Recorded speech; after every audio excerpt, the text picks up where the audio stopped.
प्यारे बच्चों, आइए आज एक नया प्रश्न हल करते हैं। आपके पुस्तक का 15वां सवाल इसमें कह रहा है कि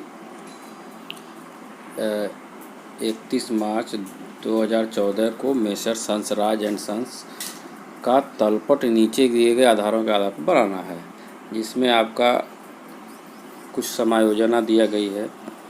जैसे आपका पहला तो होता है 31 मार्च 14 को अंतिम रहतिया आपका दिया है, अंतिम रहतिया हो गया।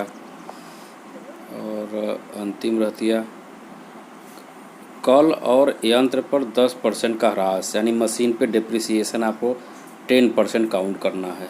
पूंजी पर 5% के दर से ब्याज देना है और मरम्मत के 1000 बाकी थे, यानी ये पैसे देने हैं। तो आइए देखते हैं कैसे करते हैं।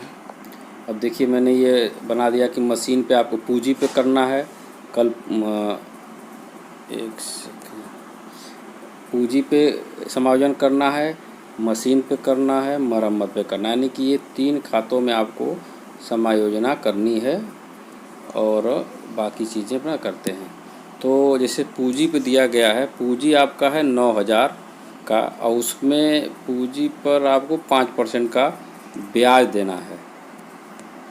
पूंजी पर 5% की दर से ब्याज कैलकुलेट करना है, यानी कि आपको 9000 का 5% कैलकुलेट करना होगा। तो आप देखेंगे तो 9 पचे 45, यानी कि 450 रुपये का इंटरेस्ट है पूंजी पर देना होगा। कौन देगा? व्यापारी को देगा। ठीक, ये हो गया। अब इसी तरह मशीन पे क्या कर रहा है? मशीन पे 10% का ह्रास कैलकुलेट करना है, यानी कि मशीन आपकी है 4500 की, यानी कि 4500 गुणित 10/100।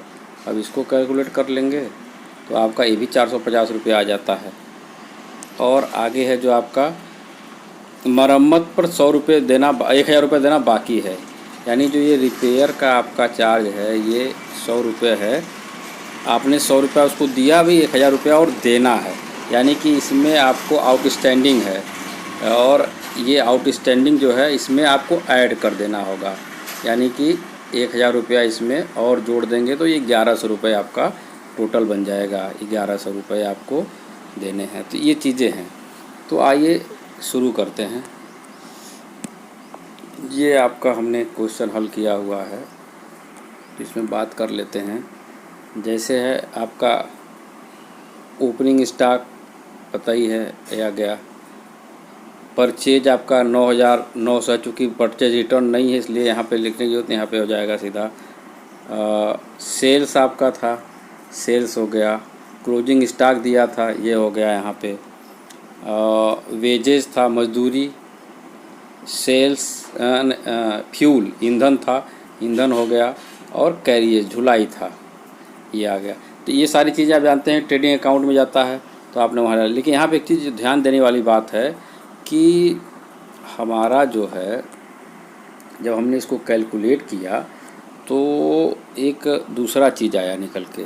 डेबिट साइड की धनराशि ज़्यादा, यानी हमने खर्चा ज़्यादा किया है और हमारी आय कम है, क्रेडिट कम है, इसलिए हमको ग्रॉस लॉस हो रहा है। क्योंकि ग्रॉस, अब तक हम लोग जो है कि डेबिट साइड में लिखते हैं, लेकिन इस बार जो है क्रेडिट साइड में आपको ग्रॉस लॉस लिखना होगा।